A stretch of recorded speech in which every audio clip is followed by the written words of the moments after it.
বাগান থেকে সুরের ধারা ছড়িয়ে যায় শব্দহীন ব্যথায়। টাটকা কটু সাগর ঘ্রাণ ভেসে আসে বরফে গড়া পিরিচে রাখা ঝিনুকে। সে বলেছিল, আমি তোমার আন্তরিক সখা। শুধু আমার পোশাকে তার হাত আলিঙ্গনের চেয়েও এ যে অন্য রকম, একটুখানি ছোঁয়া। এমনি করেই মানুষ তার পোষা বিড়াল পাখি ছুঁয়ে আদর করে। এমনি করেই মানুষ দেখে সার্কাসের নটি। সোনালি তার লঘু চোখের শান্ত পাতার নিচে রয়েছে শুধু হাসি। আলগা ধোঁয়ার আড়াল থেকে বাজে করুণ বীণা, যেন আমায় বলে, স্বর্গে জানাও নতি, কারণ আজই প্রথম তুমি একা পেয়েছ তোমার দইতাকে। কবির সঙ্গে দেখার এবারের পর্বে ডাকবাংলা.com-এর পাতায় আপনাদের সকলকে স্বাগত জানাই। আজ আমার অসম্ভব প্রিয় একজন কবির কবিতা পড়ছি, কিন্তু তার কবিতা নয়। কেমন ধাঁধা এটা! আমি পড়ছি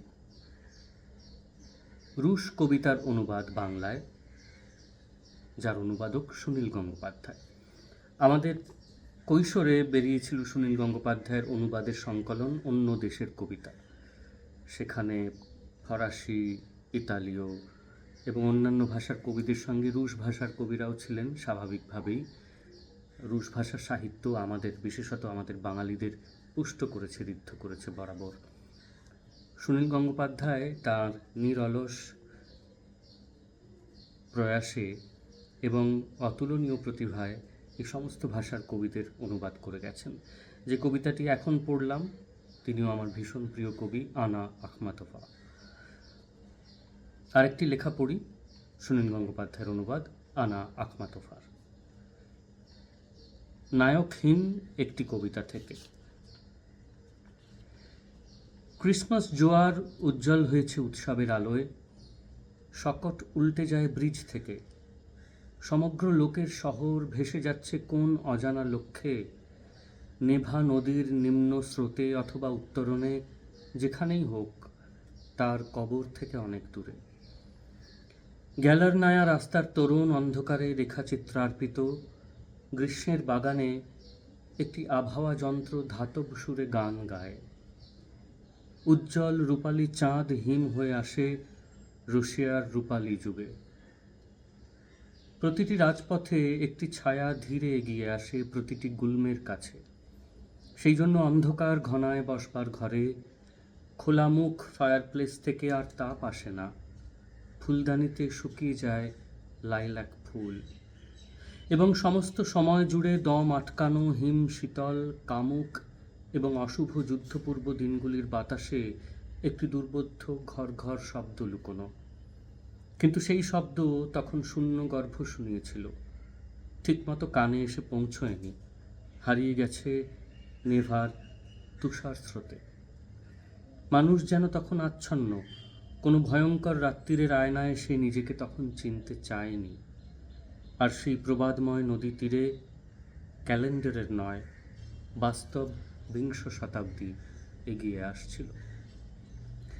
একটা জিনিস খেয়াল করবেন বন্ধুরা, অনেক সময় আমরা দেখে থাকি একজন প্রবল কবি যখন অন্য এক ভাষা থেকে অন্য কবিকে অনুবাদ করেন তার নিজের ভাষায়, তখন তার কবিসত্তা স্বাভাবিকভাবেই অনেক জায়গায় প্রবল হয়ে ওঠে। অনুবাদের চেয়েও সে হয়ে উঠতে চায় তার মৌলিক কবিতা।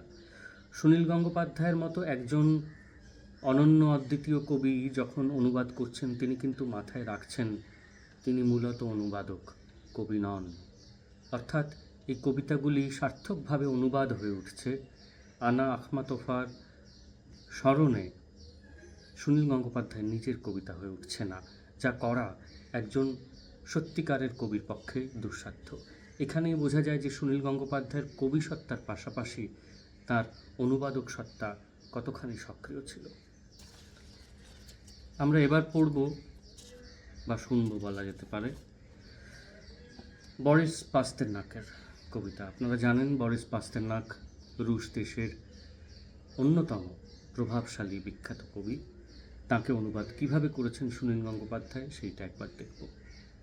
হ্যামলেট। ফিসফাস মিলিয়ে গেছে। আমি এসে মঞ্চে দাঁড়িয়েছি, দরজার ফ্রেমের গায়ে ভর দিয়ে কান পেতে শুনি দুরাগত প্রতিধ্বনির ভিতরে কোন বাণী, কোন উপাদান গল্প আগুয়ান আমার জীবনে। রাত্রির গ্রহণ আলো এখন আমার মুখে স্থির, সহস্র অপেরা গ্লাস এদিকে ফেরানো। যদি বা সম্ভব হয় তবে আব্বা, পিতা, এ পেয়ালা আমার সম্মুখ থেকে নিয়ে যাও তুমি। আমার পছন্দ হয় তোমার এই কঠিন রচনা। এই ভূমিকায় আমি অভিনয়ে যথেষ্ট সহজ। কিন্তু দেখো, এ সময় অন্য নাটকের মধ্যপথ এখন আমার সেই রূপান্তরে মুক্তি পেতে চাই। যদিও প্রতিটি দৃশ্য সুচিন্তিত, পূর্ব নির্ধারিত। যেখানে শেষের অঙ্ক সেখানেই অবিচল শেষ। আমি একা, সব কিছু ডুবে যায় কপট বিশ্বাসে। মাঠের উপর দিয়ে হেঁটে যাওয়া এক জীবন শেষ করা নয়। এখানে আরেকটি কথা বলি, আরেকটি গুণের দিকে আপনাদের দৃষ্টি আকর্ষণ করব। সেও সুনীল গঙ্গোপাধ্যায়েরই গুণ। এইখানে তার কবিসত্তা এবং অনুবাদক সত্তা একসঙ্গে চমৎকারভাবে কাজ করেছে, মিশে গেছে। কিন্তু অনুবাদক সত্তাকে তিনি রেখেছেন সৃষ্টিশীল কাজে, কবি সত্তাকে তিনি ব্যবহার করেছেন কারিগরি কাজে। বরিস পাস্তেরনাকের লেখা বাংলায় যখন আসছে, চমৎকার অক্ষরবৃত্তে পরিণত হচ্ছে। অক্ষরবৃত্ত নেহাতি আমাদের কবিতার চলন, রুশ দেশের নয়। কিন্তু বরিস পাস্তেরনাকের মৌলিক কবিতার ভাবনাকে অক্ষুণ্ণ রেখে, তার প্রকাশকে একেবারে একই রকম রেখে আমাদের এই উপমহাদেশের এই ভাষার একটি ছন্দে কি চমৎকার রূপান্তরিত করছেন সুনীল গঙ্গোপাধ্যায়।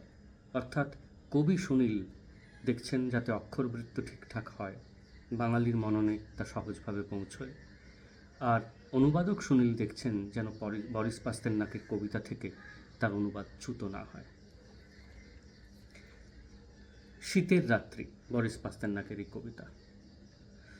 সারা পৃথিবীর উপর দিয়ে ছড়িয়ে গেল তুষার, ছড়িয়ে গেল প্রথম থেকে শেষ পর্যন্ত। মোমবাতিটা টেবিলের উপর জ্বলে যায়, মোমবাতি জলে। যেমন আগুনের শিখার দিকে উড়ে যায় গ্রীষ্মের পতঙ্গের ঝাঁক, বাইরের মিহি বরফ ঝাঁক বেঁধে ছুটে আসে জানলার দিকে। হিম ঝঞ্ঝা বৃত্ত হয়ে ঘোরে, তীর পাঠায় জানলার শার্সিতে। মোমবাতিটা টেবিলের উপর জ্বলে যায়, মোমবাতি জলে। ঘরের উজ্জ্বল ছাদে ছায়া পড়ে, দুদিকে মোড়া হাত, দুদিকে মোড়া পা, দুদিকে মোড়া নিয়তি। ধপ করে শব্দ হয়ে দুটো জুতো পড়ল মাটিতে। পোশাকের ওপর কান্নার ফোঁটার মতন মোম ঝরে পড়তে লাগলো রাত্রির আলো থেকে। আর সব কিছুই হারিয়ে গেল ধূসর সাদা তুষার কুয়াশায়। মোমবাতিটা টেবিলের ওপর জ্বলে যায়, মোমবাতি জ্বলে। কোণ থেকে ঠান্ডা হাওয়ার ঝাপটা এসে লাগলো মোমের শিখায়। তখনই পরীর মতন লোভের উত্তাপ তুলে ধরল দুটি ডানা ক্রুশ কাষ্ঠের ভঙ্গিতে। বারবার মোমবাতিটা টেবিলের উপর চলে যায়, মোমবাতিটা জ্বলে। আজকের কবির সঙ্গে দেখা এই পর্যন্তই। আপনারা শুনলেন আনা আখমাতোফা এবং বরিস পাস্তেরনাকের কবিতা সুনীল গঙ্গোপাধ্যায়ের অনুবাদে। এই সূত্রে যেতে যেতে একটা কথা বলি। আগে বাংলা ভাষায় অন্যান্য ভাষার কবিতা বা সাহিত্য যতখানি অনুবাদ করা হতো বা অনুদিত হতো, এখন সেই পরিমাণে আর হয় না। এর কি কারণ আমি জানি না। যদি কোনো অপরাধের ভাগী হয়ে থাকে তবে তো সে অপরাধের আমিও ভাগী, কারণ আমিও লেখালেখির সঙ্গে যুক্ত। কিন্তু নিজের লেখার বাইরে অনুবাদকে কতটাই বা সময় দিতে পেরেছি। আমার মনে হয় আবারও একটা সময় এসেছে যখন আমরা অন্যান্য ভারতীয় ভাষা, উপমহাদেশীয় ভাষা এবং পৃথিবীর অন্যান্য ভাষার লেখালেখিকে নিজেদের ভাষায় নিয়ে আসি। না হলে আমার মনে হয় এই আদান প্রদানের যে সেতু, তা অচিরেই স্তব্ধ হয়ে যাবে। খুব ভালো থাকবেন।